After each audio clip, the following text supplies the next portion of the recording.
सरस्वती कहती है भोलेनाथ ऐसी कृपा करिए। शंकर भगवान कहते हैं क्या मांगना है मांगो। ब्रह्माणी कहती है भोलेनाथ करुणा करो, जो भी किसी भी रूप में एक पान के पत्ते के ऊपर मात्र पान जानते हो, वो खाने वाला जो पान करता है उसका पत्ता, पान के पत्ते के ऊपर जो चंदन से शंकर के नाम, पार्वती का नाम और ब्रह्माणी सरस्वती का नाम लेकर शिव को समर्पित कर दे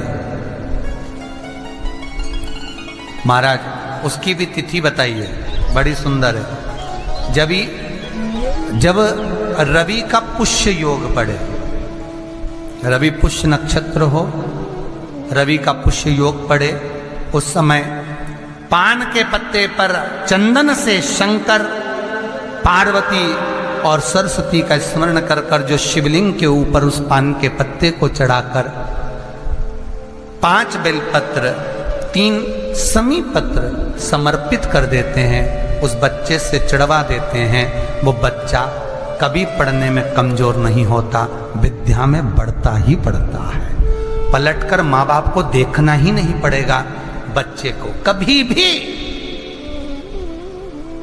मां को कहना ही नहीं पड़ेगा कि पढ़ने बैठ, वो खुद पढ़ेगा, रुचि से पढ़ेगा।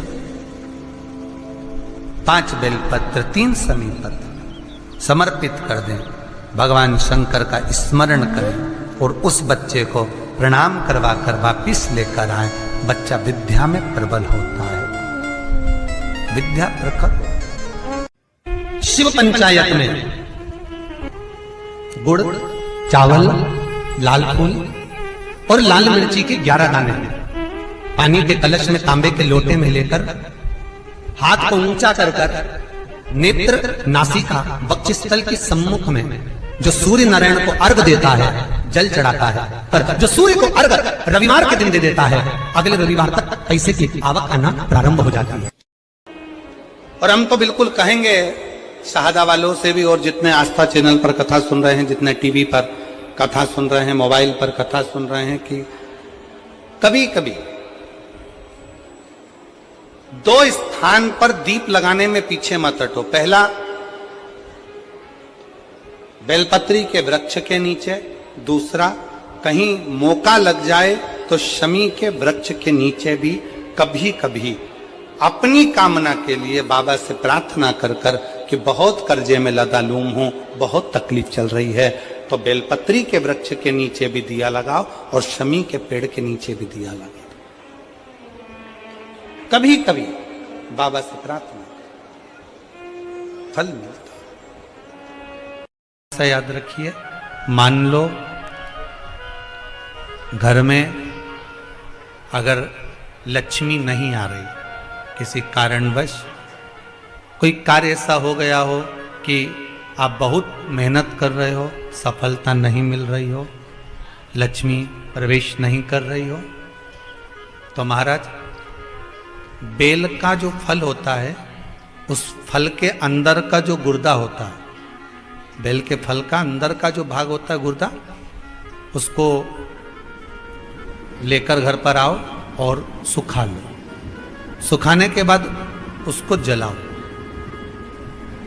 जलाकर उसकी भस्म तैयार करो। उस भस्म को अच्छा बढ़िया पीस लो, पीस कर कपड़े से छान लो महाराज। उसको छान कर जब आप शंकर भगवान का पूजन करने के लिए शिव मंदिर में जाएं महाराज, किसी भी 5 प्रदोष या 5 सोमवार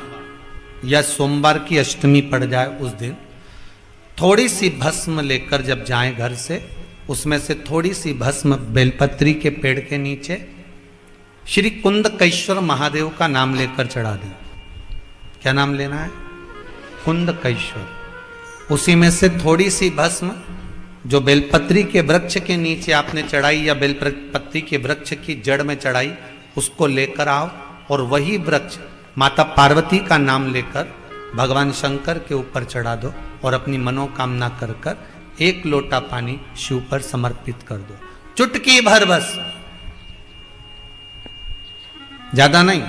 मात्र चुटकी भर।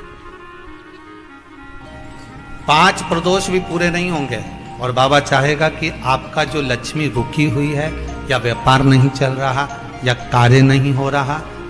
तो बाबा उसको 1 प्रदोष 2 प्रदोष करोगे, तीसरे प्रदोष में तो बाबा धक्का लगा ही देगा, कैसे ही लगाएगा, वो लगा। शंकर के शिवालय में गई हो, देवाधिदेव महादेव के शिवालय में पहुंची हो, शिवालय में शंकर के शिवलिंग पर जो बेलपत्र चढ़ी होती है, उस बेलपत्र को उठाकर पानी से धोकर वापिस चढ़ा देने का फल क्या होता है, वो भी शिव महापुराण में जरूर पढ़िए। तारा बाबा की कुटिया में कथा चल रही है और श्री गुरु शिव पुराण चल रही है, जरा ध्यान से सुनना इसको, बहुत सावधानी से। जितने बाहर के पंडालों में भक्त बैठे और जितने आस्था चैनल पर सुन रहे हैं, जितने फेसबुक यूट्यूब पर सुन रहे हैं,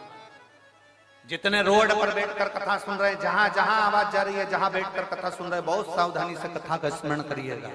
एक बेलपत्री का दान शालिग्राम भगवान के सोने के सिंहासन पर बैठकर दान करने के बराबर है। शंकर भगवान के शिवलिंग पर चढ़ी हुई बेलपत्र को धोकर वापिस शंकर भगवान के शिवलिंग पर चढ़ाने का जो पुण्य है, कहा भारत की भूमि पर 26,000 जो पवित्र नदियां बनी हैं, उन नदियों में आप स्नान कर कर आएंगे और चारों धामों का दर्शन, 12 ज्योतिर्लिंग का दर्शन, आप सारी सप्तपुरियों का दर्शन कर कर आएंगे। उसका जो पुण्य फल होगा, एक बेलपत्री को शंकर पे से उठाकर मिलाकर